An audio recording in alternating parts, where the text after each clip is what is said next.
வாசநல்லூர் தொகுதிக்கு உட்பட்ட சிவகிரி தாலுகா ஏற்கனவே பிரிக்கப்பட்டு உருவாக்கப்பட்டுள்ளது. இந்நிலையில் புளியங்குடி மற்றும் அதனை சுற்றியுள்ள வாசுதேவநல்லூர் சட்டமன்ற தொகுதிக்கு உட்பட்ட பகுதியில் கடையநல்லூர் தாலுகாவாக உள்ளது.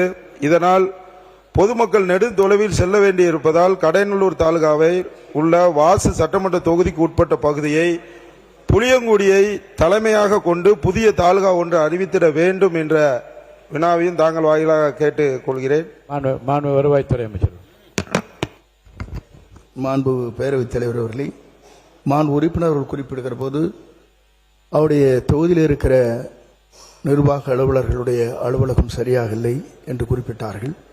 எந்தெந்த பகுதியில் சரியாக இல்லை என்பதை அரசு ஆய்வு செய்து அதற்கான உரிய நடவடிக்கை மேற்கொள்ளும். நம்முடைய தமிழக முதலமைச்சர் பொறுப்பேற்றதற்கு பிறகுதான் வருவாய்த்துறையில் இருக்கின்ற நிர்வாக அலுவலர் அலுவலகத்தில் கழிப்பிட வசதியே இன்று வரையிலும் இல்லை. அதற்காக உடனடியாக நடவடிக்கை மேற்கொள்ள வேண்டும் என்றுதான் 1646 நிர்வாக அலுவலர் அத்தனை இடங்களுக்கும் கழிப்பிட வசதிகளை செய்வதற்காக உத்தரவை வழங்கி இருக்கிறார் என்பதை மகிழ்ச்சியோடு நான் தெரிவித்துக் கொள்கிறேன். குடிநீரை பொறுத்தவரை எல்லா இடத்திலும் சரியான முறையில் இது வழங்குவதற்கும் நடவடிக்கை மேற்கொள்ளப்படும். வட்டத்தை பிரிக்க வேண்டும் என்று நீங்கள் குறிப்பிட்டீர்கள். நம்முடைய மக்கள் ஜனத்தொகை இங்கே கணக்கெடுப்பு நடைபெற்றுக் கொண்டிருக்கிறது.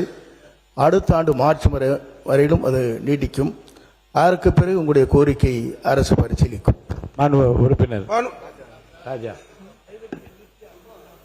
1646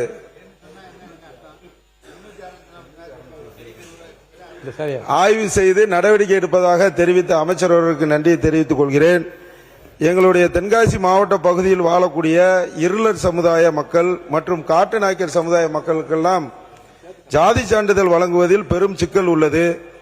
எனவே அவர்களுக்கு எளிய முறையில் சாதி சான்றிதழ் வழங்குவதற்கான பணிகளை மேற்கொள்ள வேண்டும். அதே போல வீரகோடி வெள்ளாளர் சமுதாய சான்றிதழ் என்பது விருதுநகர் மாவட்டத்தில் வழங்குகிறார்கள். ஆனால் தென்காசி மாவட்டத்தில் சைவ வேளாளர் என்றுதான் வழங்குகிறார்கள். வீரகோடி வெள்ளாளர் சமுதாய மக்கள் வாழ்ந்து கொண்டு இருக்கிறார்கள். அவர்களுடைய பூர்வீகர்களாம் எல்லாருமே ஜாதி சான்று வச்சிருக்காங்க. அவங்களுக்கு அந்த ஜாதி சான்றிதழ் வழங்க வேண்டும் என்பதையும் மற்றும் தெலுங்கு பட்டி செட்டி என்று ஜாதி சான்றிதழ் வழங்க வேண்டும். ஏன்னா அவங்களுக்கு அந்த ஜாதி சான்றிதழ் வழங்கினால பிசியில் ஓசியில் இருக்காங்க. அந்த பிற்படுத்தோர் மீண்டும் பிற்படுத்தப்பட்டோர் பட்டியலில் சேர்க்கணும் அப்படிங்கிறது அவங்களோட கோரிக்கை. இது விட என்ன பெரிய பிரச்சனைனா அந்த நம்மளுடைய காட்டுநாயக்கர் சமுதாயத்துக்கு கடந்த ஆட்சியில் ஆய்வு செய்து வந்தபோது அவர்களுக்கு அந்த மொழி அவங்க யூஸ் பண்ணது அந்த வார்த்தையெல்லாம் மாறுது, உணவு மாறுது என்று சொல்லி அதை வழங்காமல் இருந்தாங்க. அதை மூல வினாவுக்கு தொடர்புடைய கேள்வியை கேளுங்க. நீங்க தொகுதியா இல்ல ரெவன்யூ சம்பந்தப்பட்ட இந்த கேள்விக்கு சம்பந்தம் இல்ல. இந்த பாருங்க மூல வேணா நீங்க என்ன கேட்டீங்க, கிராம நிர்வாக அலுவலர் மற்றும் வருவாய் அலுவலர் அது மாதிரி கட்டடங்களை பத்தி நீங்க வருவாய்த்துறை சார்ந்த அதை தான் நீங்க பேசணுமே தவிர ஜாதி சான்றிதழ் போனீங்கன்னா இல்ல. அதை பற்றி நிறைய விவரங்கள்லாம் நம்ம சேகரிக்க வேண்டியது இருக்குது. மாண்புமிகு வருவாய்த்துறை அமைச்சர் அவர்கள். மாண்பு பேரவைத் தலைவர் அவர்களே, ஜாதி சான்றிதழை பொறுத்தவரையிலும் 2-3 பிரச்சனைகள் இருக்கிறது. குறும்பர் நாக்கியர் என்று, அதே போல மலை வாழ்கிற நாக்கிய பெருமக்கள் என்று 2 இருக்கிறது. ஆக இது போன்ற நிலைகளை மனதில் வைத்துத்தான் அரசு அதற்கான பரிந்துரையை மத்திய அரசுக்கு அனுப்பியிருக்கிறது. ஆகவே மத்திய அரசுடைய அனுமதி பெற்றதற்கு பிறகு இதுபோன்ற ஜாதி சான்றுகளை வழங்குவதற்கு வருவாய்த்துறையின் மூலமாக மத்திய அரசு அனுமதித்தால் நடவடிக்கை மேற்கொள்ளப்படும். வந்தவாசி வட்டத்திற்குட்பட்ட நல்லூர் கிராமம் என்பது மிகப்பெரிய வருவாய் கிராமம். அதை ஒட்டியுள்ள கொண்டியாங்குப்பம் வில்லேஜ் என்பது தனி பஞ்சாயத்து. நல்லூர் கிராமம் தனி பஞ்சாயத்து, கொண்டியாங்குப்பம் தனி பஞ்சாயத்து. ஆனால் வருவாய் கிராமம் பார்த்தீங்கன்னா கொண்டியாங்குப்பம் நல்லூர் கிராமத்திற்கு உட்பட்டுள்ளது. அந்த மக்களின் நீண்ட நாள் கோரிக்கை தனி வருவாய் கிராமமாக மாற்றித்தர வேண்டும் என்று கோரிக்கை. அதே போல வெளியம்பாக்கம் என்பதும் மிகப்பெரிய வருவாய் கிராமம். அதை ஒட்டியுள்ள குறிப்பேடு கிராமம் அது தனி பஞ்சாயத்து. அதுவும் வெளியம்பாக்கம் வருவாய் கிராமத்துக்கு உட்பட்டுள்ளது.